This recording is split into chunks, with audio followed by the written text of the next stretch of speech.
They framed me, they fired me, and that's how they f***ed themselves into a divorce, a prison sentence, and a handful of deportations. This is a long one, but if you stick with it until the end, you will learn how I was framed and fired from my job and accidentally set off a chain reaction that led to a staff overhaul with several managers being fired or moved to other restaurants, the general manager being fired and getting a divorce, and one of the managers being investigated by the FBI and ultimately arrested, as well as several of the workers being deported. Here we go. I used to work at an upscale restaurant owned by a large corporate entity that owns several different restaurant brands. I worked there for about 3.5 years before they eventually fired me, but more about that later. First, I want to give an idea of my role there. My role at that job was a little of everything. Since the day I started working there, I took it upon myself to learn as much as possible. I was very persistent with management when I wanted to learn a new department. I had started as a server, but eventually had worked my way into different departments and job titles, like carry-out, hosting, bartending, bar backing, banquets, catering, and deliveries. My singular goal while working there was to make myself available for as many hours as possible. I was being paid about $12 an hour, though that fluctuated if I was working as a bartender or server and making tips. Eventually, it was noticed by management how I fit best into one of the non-tipped positions. I was so good at it that they decided to try me out as an unofficial supervisor over the team that worked in carry-out, catering, and deliveries, as those were all one department. I knew this was going to ultimately mean a few less hours since I would only be working one department, so I negotiated with management to increase my pay by about $1.50. Since I was taking on additional responsibilities, they were satisfied with the pay increase. I wasn't trying to get as much money as possible. I just wanted to be able to pay my bills and still have a little money left over for fun. I was living in the highly taxed city of Chicago, which is in the already highly taxed state of Illinois, so it was pretty difficult to make ends meet and still have money left to enjoy my life. I am a person of simple pleasures and I can enjoy things for long periods of time, so it didn't take much money to be happy. A video game could hold my attention for several months, sometimes even years. I had a family pet that I had brought with me to Chicago, so that counted as an extra expense. Not long after I started this position as the unofficial supervisor, I got a girlfriend, so I was also going out more often and spending money on her. With my position and some smart budgeting, I was able to afford all of this. The money wasn't an issue, but management had a high turnover rate, so the incoming managers often did not know what the department entailed or how important hours were to workers of these departments. Eventually, it was noted that our current general manager was going to be fired and replaced. The incoming general manager was supposed to be some rock star when it came to improving restaurants. We looked up his name and found him as the first search result on Google. But the entry wasn't some glowing review of his work ethic or of his impeccable ability to improve the way a restaurant runs. It was actually a mugshot and a police report filed for repeated domestic abuse. This is important later. We'll call him Harvey. Shortly after Harvey came in and started making changes, one of our best managers gave her resignation. She refused to work with him, and like a fucking oracle, told us to expect lots of sexual harassment, misogynistic comments, and for him to eventually run this place into the ground. Not long after she left, our general manager began replacing our current managers with hand-picked people that he had worked with in the past. Eventually, all but one manager was replaced. That manager was the kitchen manager. We will call him Frito. Frito had been there since I had started working there. He seemed to be something of a chameleon, as in his values and ethics seemed to change depending on who his boss was. Honestly, I sort of applaud his survival instincts, but ultimately see him as a suck-up and traitor. Harvey never really replaced the manager for our department, so we ran without a lot of oversight. Unless you count me as the supervisor, we didn't constantly have someone breathing down our necks about how things should be done. Our department had some hiccups here and there, but it still ran really smoothly. Since we did not have our own manager, we often had to radio for a manager to come help us out on things that needed a manager card for approval. Frito would always be the one to answer these calls since the kitchen was closest to our department.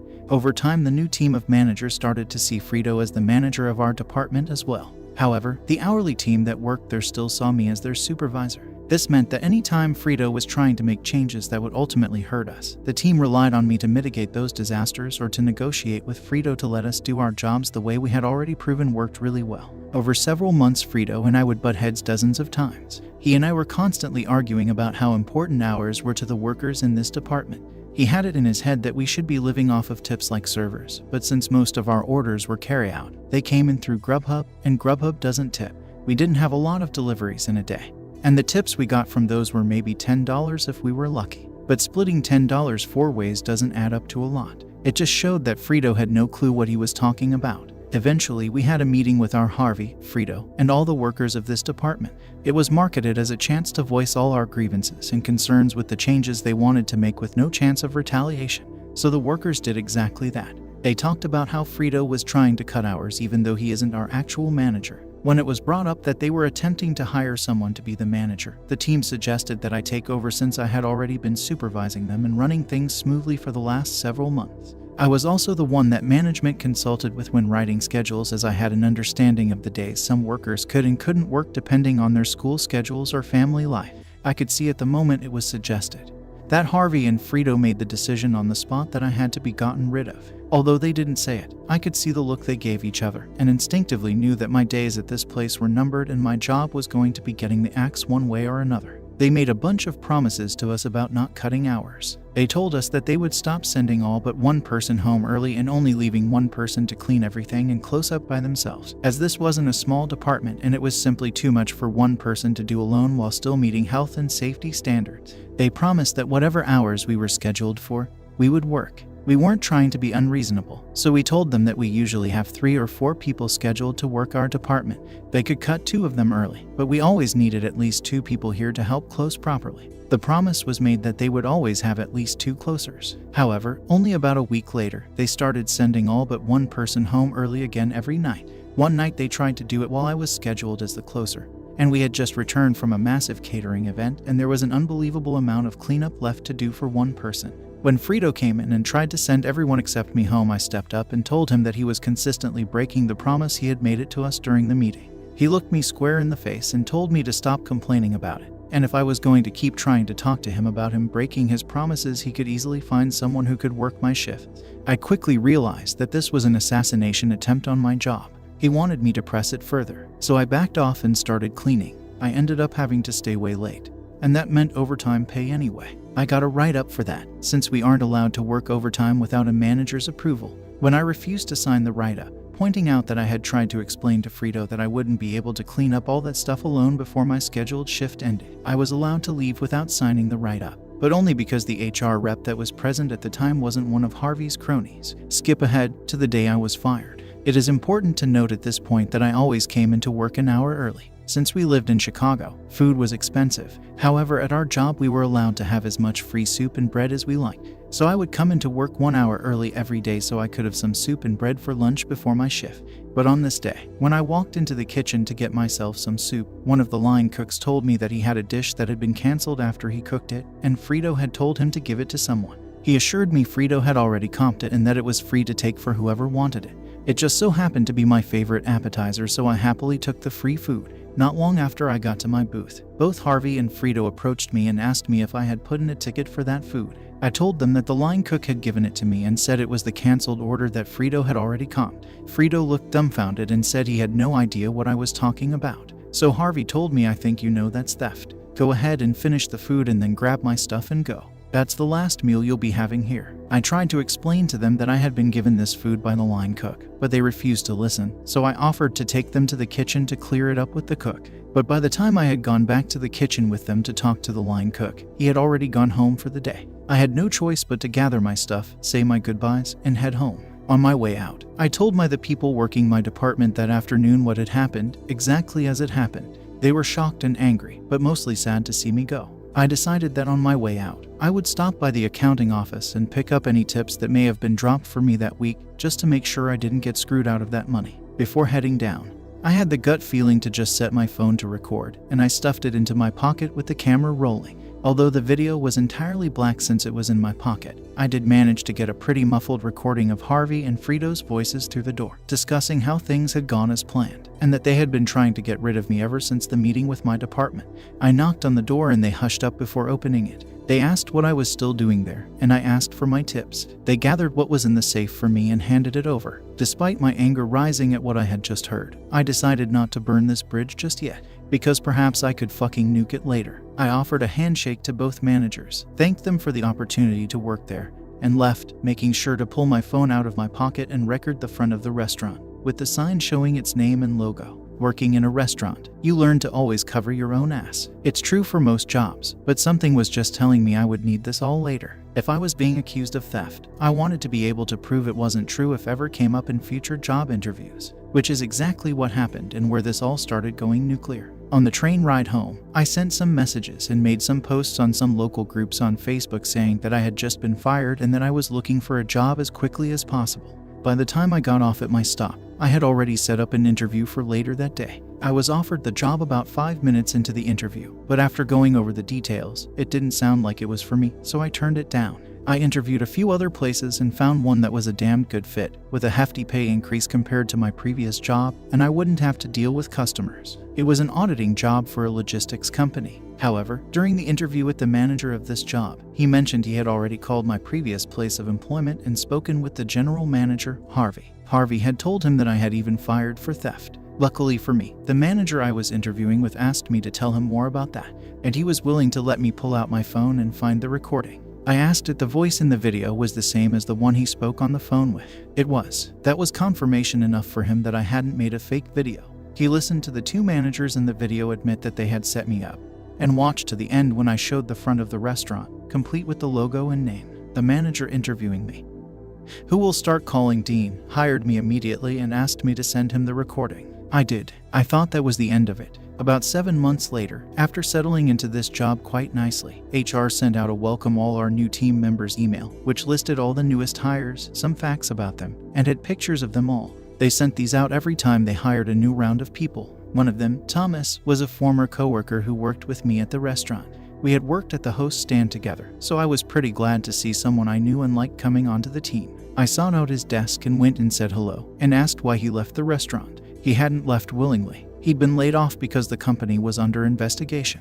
It had started as a relatively small matter. The corporate entity that owned the restaurant chain had received an email with an attached video. Live video that had been filmed from inside my pocket. That was cause enough for corporate to send someone to investigate internally. Thomas was pretty surprised that I hadn't heard anything about it, since there had been numerous attempts to get in touch with me. As soon as he said that, I logged into the old email I had used when I first applied for the job at the restaurant. I had at least 24 emails asking me to come in to discuss my employment and termination. I never replied. I just didn't care enough anymore. I'd also changed my number since then, so they hadn't been able to contact me by phone. Thomas continued explaining that before corporate had sent someone, Harvey and Frito had talked with my department and tried to offer them all a small pay increase to spin corporate a story about how I was incompetent at my job and failed to live up to my duties. The day the corporate auditor showed up, there had been a small exodus of people from my old department. They quit on the spot, in front of the lady from corporate, let's call her Audrey, and made sure to rat out Harvey and Frito before leaving.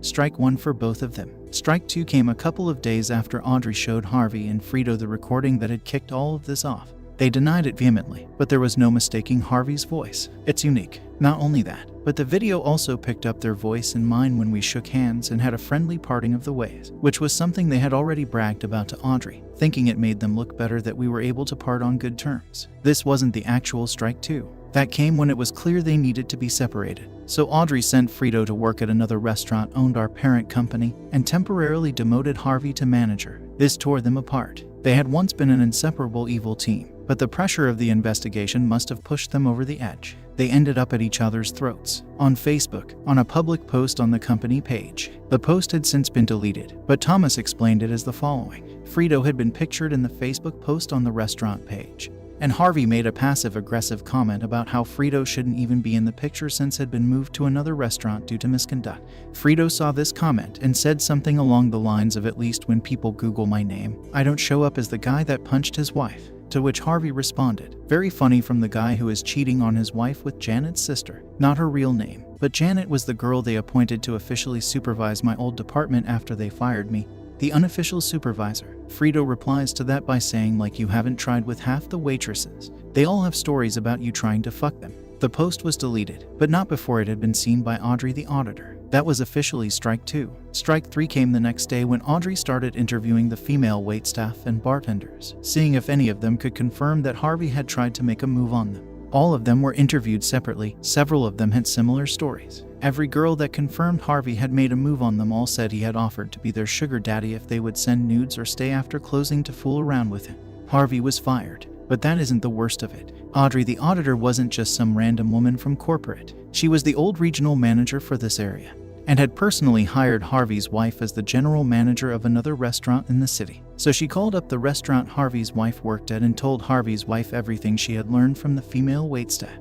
We learned later that they had gotten a divorce over him trying to cheat on her after she'd already given him a second chance to change after he had beat her. I don't know what compelled her to give him a second chance after something like that, but she sure didn't give him a third. After firing Harvey, the line cook who had given me the food was interviewed by Audrey. I don't know how it came up, but at some point, he had let it slip that he was an illegal immigrant. She had his file in her hand, with an Illinois ID and social security number on file, so this confused her and she pressed him for more information. It turns out that Frito had some connections and had his own miniature black market going on where he would have fake social security cards and IDs made for the illegal immigrants he was hiring at reduced wages. It had been going on for at least 4 years. Needless to say, this is a felony. With the potential PR nightmare that she was likely dealing with, she felt she had no choice but to alert the authority.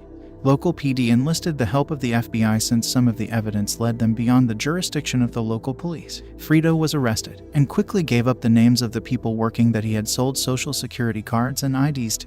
I'm not sure if he gave up all of them, but he did name drop about 14 people, and of those 14, at least half were deported by the time Thomas had been let go. One of them was the line cook that had given me the food the day I was fired. Thomas went on to explain that it had all started with me being fired.